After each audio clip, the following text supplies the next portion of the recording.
జై సీతారాం. రామరాజ్యం సీతమ్మలకే సాధ్యం. Male rule fail, female rule hail. ఇది ఒక నూతన సిద్ధాంతం. గతాన్ని మార్చలేము, భవిష్యత్తును మార్చుకుందాం. శ్రీ సీతారామ ధర్మ ప్రచార క్షేత్రం. ఇది ఒక నూతన సైద్ధాంతిక ఉద్యమం. ఇది ఒక నూతన సైద్ధాంతిక ఉద్యమ ఛానల్. మీ కాలక్షేపం కోసమో, నా సంపాదన కోసమో కాదు ఈ వీడియో. ధనాన్ని ఓడించి బంధాలను గెలిపించడమే ఈ ఉద్యమ ధ్యేయం, ఈ ఛానల్ ప్రయత్నం. ఈ ఉద్యమంలో ఇది 2వ వీడియో. ఇది ఒక సిద్ధాంతం కనుక ఈ వీడియోలోని ప్రతి పదము, ప్రతి వాక్యము ముఖ్యమే.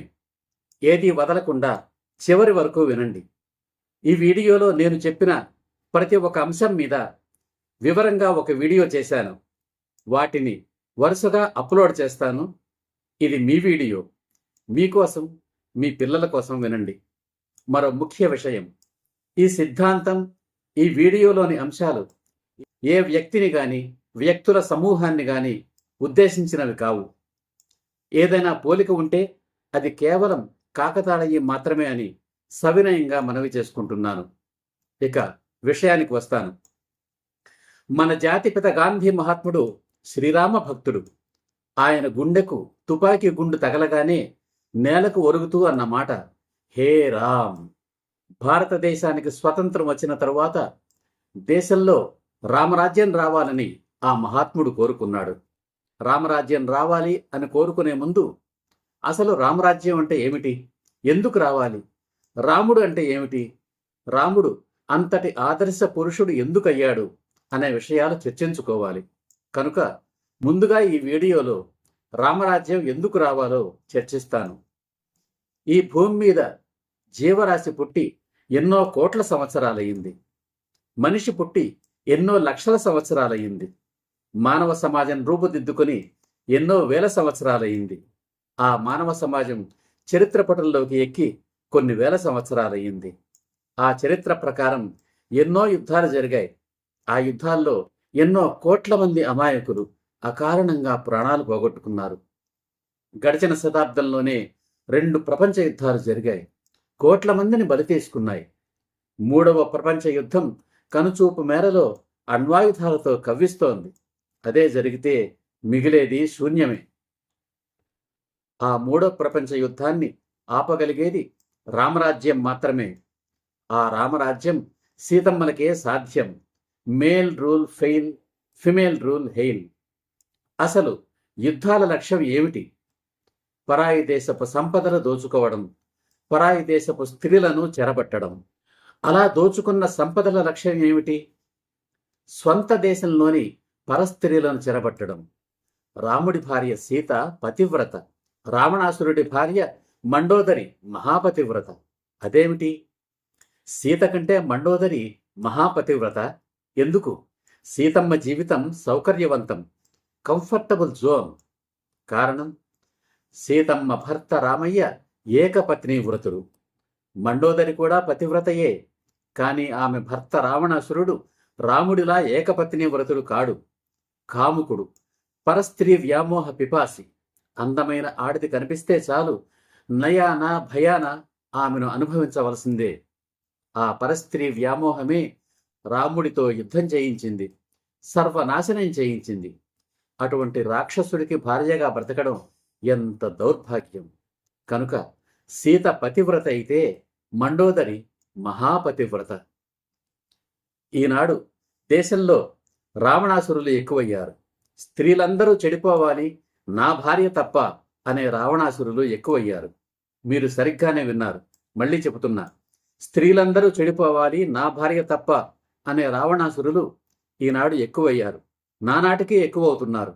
అలాంటి రావణాసురుల వల్లే జీవన్మరణ సమస్యల అగ్నిగుండంలో సమాజం దహించుకుపోతోంది.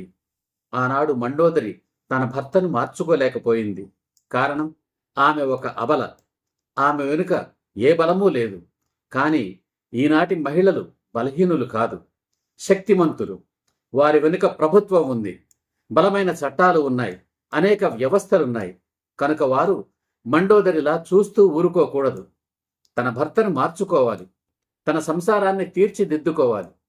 తన భర్తను శ్రీరాముడుగా మార్చుకోవడం, తన కొడుకుని శ్రీరాముడుగా తీర్చుకోవడం, తన సోదరుని శ్రీరాముడుగా మలచుకోవడం నేటి మహిళకు కష్టమైన పనేమీ కాదు. కానీ సంకల్పం కావాలి. తన భర్త రాముడు కావాలా లేక రావణాసురుడు కావాలా అని నిర్ణయించుకోవలసింది భార్య మాత్రమే. తన కొడుకు రాముడు కావాలా లేక రావణాసురుడు కావాలా అని నిర్ణయించుకోవలసింది ఒక తల్లి మాత్రమే. తన సోదరుడు రాముడు కావాలా లేక రావణాసురుడు కావాలా అని నిర్ణయించుకోవలసింది ఒక సోదరి మాత్రమే. దేశంలోని పురుషులందరూ రాములైతే అదే రామరాజ్యం. మన దేశంలో 100కి 90 మంది పురుషులు శ్రీరామచంద్రులే అని, మిగిలిన 10 మందే రాక్షసులని మొదటి వీడియోలో చెప్పాను. ఆ 90 మంది శ్రీరాముల అలసత్వం వల్ల, అంటే సమస్య నాది కాదులే అని అనుకోవడం వల్ల మిగిలిన 10 మంది రావణాసురులు విజృంభించిపోతున్నారు. 90% శ్రీరాముల వల్ల జరిగిన అభివృద్ధి 10% రావణాసురుల కారణంగా నాశనమవుతోంది. యథా రాజా తథా ప్రజ, ఇది ఒకనాటి మాట. యథా ప్రజా తథా రాజా అనేది నేటి మాట. కారణం, నేటి రాజు, నేటి పాలకుడు ప్రజల్లో నుంచే రావాలి. ఆ రాజు, ఆ పాలకుడు శ్రీరామచంద్రుడే అయి ఉండాలి. అందుకే రామరాజ్యం సీతమ్మలకే సాధ్యం.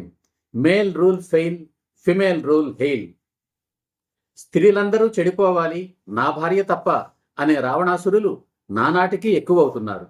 మీ చుట్టుపక్కల ఉన్న రావణాసురులను మీరేమీ మార్చలేరు. మీ ఇంట్లో ఉన్న వారినే మార్చుకోవాలి. వారు మీ గౌరవానికే కాదు, యావత్ స్త్రీ జాతి గౌరవానికి భంగం కలిగిస్తున్నట్లే.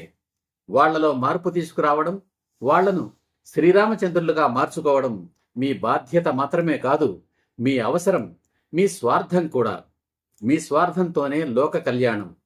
మీ కాపురాన్ని నిలబెట్టుకోవలసిన బాధ్యత మీదే. అదే మీ స్వార్థం, అదే లోక కళ్యాణం. రామరాజ్యానికి మీ ఇంట్లో బీజం పడినట్లే. అందుకే రామరాజ్యం సీతమ్మలకే సాధ్యం. Male rule fail, female rule hail. రావణాసురులను రామయ్యలుగా మార్చుకుందాం. రామరాజ్యాన్ని భారతదేశంలో నెలకొల్పుదాం. ప్రపంచానికి విస్తరిద్దాం. విశ్వగురువుగా భారతదేశాన్ని నిలబెడదాం. 3వ ప్రపంచ యుద్ధాన్ని నివారించాలంటే రామరాజ్యం రావాలంతే. ఇప్పటి వరకు ఈ ఉద్యమ వీడియోల సారాంశం. ఇది ఒక కృత సిద్ధాంతం. రామరాజ్యం సీతమ్మలకే సాధ్యం. Male rule fail, female rule hail. స్త్రీలందరూ దేవతలు, రాక్షసులందరూ పురుషులు. ప్రాణాలు పోసేవారు దేవతలు, ప్రాణాలు తీసేవారు రాక్షసులు. చెడిపోయిన ప్రతి స్త్రీ వెనుక ఒక పురుషుడు ఉంటాడు. అతడు తండ్రి కావచ్చు, భర్త కావచ్చు, కొడుకు కావచ్చు. స్త్రీలందరూ చెడిపోవాలి, నా భార్య తప్ప అనే రావణాసురులు నానాటికి ఎక్కువవుతున్నారు. ఆ రావణాసురులను శ్రీరాములుగా మార్చడం సీతమ్మల్లాంటి మహిళలకే సాధ్యం. ఈ సిద్ధాంతానికి ఆధారం మహిళలు, మార్గం మహిళల ఆత్మగౌరవం, లక్ష్యం సకల జన శ్రేయోరాజ్యం రామరాజ్యం. ఈ ఉద్యమంలో మొదటి అడుగు విడాకుల చట్టం రద్దు. అంతవరకు విడాకుల చట్టాన్ని మర్చిపోయి మన కుటుంబాలను కాపాడుకోవడం. కారణం, వివాహ వ్యవస్థను నాశనం చేయడానికి పుట్టిందే విడాకుల వ్యవస్థ.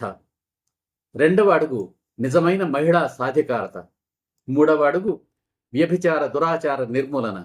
రామరాజ్యం అంటే వ్యభిచారం లేని రాజ్యం. Ramarajyam is where there is no prostitution.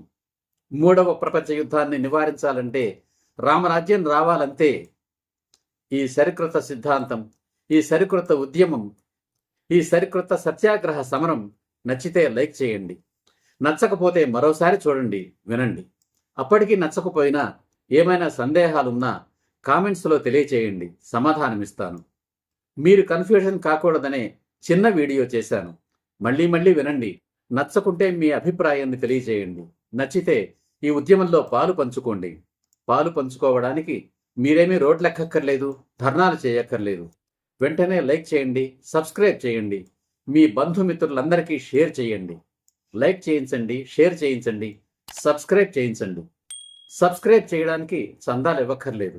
ఈ క్రింద ఉన్న సబ్స్క్రైబ్ బటన్ నొక్కితే చాలు. తరువాతి వీడియో నోటిఫికేషన్ కోసం బెల్ ఐకాన్ మీద క్లిక్ చేయండి. ఈ సిద్ధాంతం గురించి మీ జీవిత భాగస్వామితోనూ మీ బంధుమిత్రులతోనూ చర్చించండి, ఆచరించడానికి ప్రయత్నించండి. మీరు ఈ ఉద్యమంలో భాగస్వాములైనట్టే. ఈ వీడియోను మీరు చూశారని, తరువాతి వీడియో కోసం ఎదురు చూస్తున్నారని నాకు తెలియడానికి ఈ వీడియోను లైక్ చేయండి. ఈ ఉద్యమం విజయం సాధించే వరకు ప్రతి వీడియోను లైక్ చేస్తూనే ఉండండి.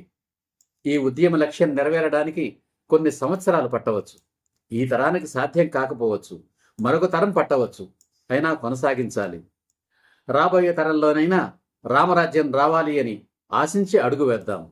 మన పిల్లలైనా సుఖ సంతోషాలతో, ఆరోగ్య సౌభాగ్యాలతో జీవించగలగాలని ఆశించి అడుగు వేద్దాం. ఈ ఉద్యమానికి బీజం మాత్రమే నేను వేస్తున్నాను. నారు పోసి నీరు పోసి పెంచవలసింది, పెంచగలిగింది సీతమ్మ లాంటి మహిళలు, రామయ్య లాంటి పురుషులు.